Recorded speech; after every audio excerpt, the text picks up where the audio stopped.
दुनिया के लोगों को लगता है कि हम शिव जी को जल चढ़ाते हैं तो शंकर का स्मरण होता। ना ना ना, शिव परीक्षा लेते हैं। परीक्षा की पहली सीढ़ी है भगवान शंकर की भोजन।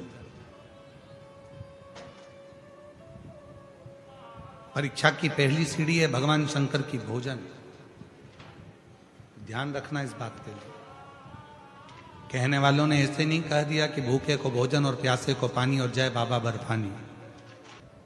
रुद्राक्ष महोत्सव सीहोर में होता है। दूर दूर से लोग आते हैं। लोग, कोई चाय पिलाता है, कोई भंडारा चलाता है, कोई पोहा बांटता है, कोई आइसक्रीम बांटता है, कोई पानी बांटता है। अभी भुसावल में कथा चल रही है। मां ताप्ती के तट पर, भुसावल की पवित्र भूमि पर ये पवित्र कथा महाराष्ट्र की पवित्र धरा पर चल रही है। आज कथा का दूसरा दिवस है। हम रास्ते में से आते आते देख रहे थे, कोई पानी की बोतल बांट रहा है, कोई पानी का पाउच बांट रहा है, कोई टंके में पानी भर लिया, गिलास से पानी पिला रहा है। उनको देखकर हमें लग रहा था शंकर भगवान की कथा बार बार कहती है कि शिव जी से स्वयं मां जगतजननी माता सती ने, स्वयं माता सती ने भगवान शंकर से प्रश्न किया था, भोले बाबा आप जब संसार के लोगों से प्रेम करते हो, संसार के लोगों से स्नेह करते हो, जब संसार के लोगों को आप देना प्रारंभ करते हो, उससे पहले आप संसार के लोगों की परीक्षा लेते हो? शिव जी ने कहा हाँ। तो वो परीक्षा कौन सी होती है? तब भगवान शंकर ने कहा वो पहली परीक्षा है, मैं भूखे का रूप धरकर, एक भिक्षुक का रूप धरकर, प्यासा बनकर, भूखा बनकर, एक सन्यासी बनकर, एक भिक्षुक बनकर, किसी शंकर का जो भक्त होता है, शिव का जो उपासक होता है, उससे पेट भरने के लिए अन्न मांगता हूं, भोजन मांगता हूं, पीने को पानी मांगता हूं। मैं देखता हूं वो मेरा हुआ कि नहीं। धन नहीं,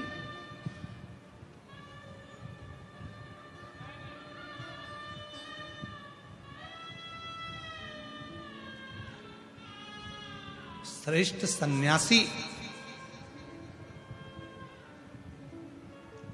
सच्चा संत, सच्चा सन्यासी, सच्चा साधक, सच्चा शंकर का उपासक आपके दरवाजे पर अगर भिक्षा मांगने के लिए आएगा तो धन नहीं मांगेगा कटोरे में, धन लेगा ही नहीं।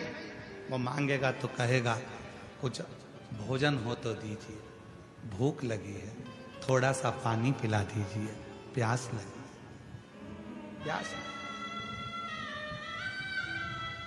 कुछ हो तो दीजिए, बहुत भूख लगी, बहुत। मेरी जीजियों, मेरे जीजाओं, मेरी बेटियों, बेटाओं, मेरे बुजुर्ग माँ बाप, याद रखना आप यहां पर कोई टॉफी लेकर आते हो, 10 लोग 20 लोगों को टॉफी देते हो, किसी को बिस्कुट खिलाते हो, किसी को पानी पिलाते हो, घर से पानी की बोतल लेकर आते हो, एक पड़ोसी को दे देते हो, थोड़ा थोड़ा पी लो साहब, पानी लाए। घर से मिर्ची का ठेसा रोटी बनाकर ले आते हो, 2 रोटी पास वाले को पकड़ा देते हो, खाओ साहब, मुंह झूठा करो। ये दुनिया के लोगों को सरल लगेगा कि सीहोर वाले महाराज की कथा में क्या होता है। लोग भोजन बांटते हैं, लोग पानी बांटते हैं, लोग टॉफी बांटते हैं, लोग बिस्कुट बांटते हैं। पर यदि शिव महापुराण की विद्येश्वर संहिता को, गीता प्रेस गोरखपुर की शिव पुराण लेकर आओ, उसकी विद्येश्वर संहिता पढ़ो, उसकी उमा संहिता पढ़ो, उसकी कुमार खंड पढ़ो, उसमें एक एक शब्द में आपको मिलेगा कि शंकर भगवान, जब शिव महापुराण की कथा चलती है, 7 दिन तक मेरा शंकर ना जाने किस रूप में तुम्हारा अन्न जल ग्रहण करता है और तुम्हारे भंडार भरना प्रारंभ कर देता है। ना जाने किस रूप में आता है। भूख लगी है, वो पैसा नहीं मांगेगा, वो तुमसे धन नहीं लेगा, वो पैसा चाहिए ही नहीं उसको।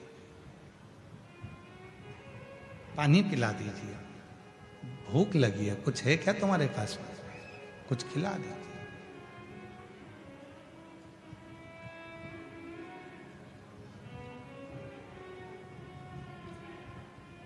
अभी हम लोग जब सीहोर से यहाँ आ रहे थे भुसावल के लिए, तो बीच में एक रास्ते पर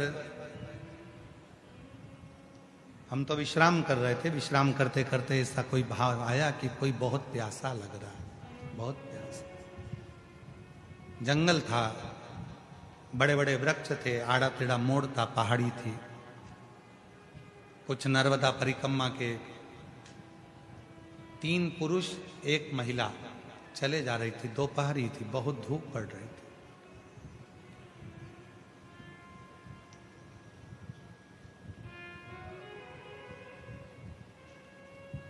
हमने सुनील से कहा कि गाड़ी को थोड़ा सा कहीं साइड लगाओ, ऐसा लग रहा है कि कोई यहां पर प्यासा है, किसी को भूख लग रही है या प्यास लग रही है। रोका।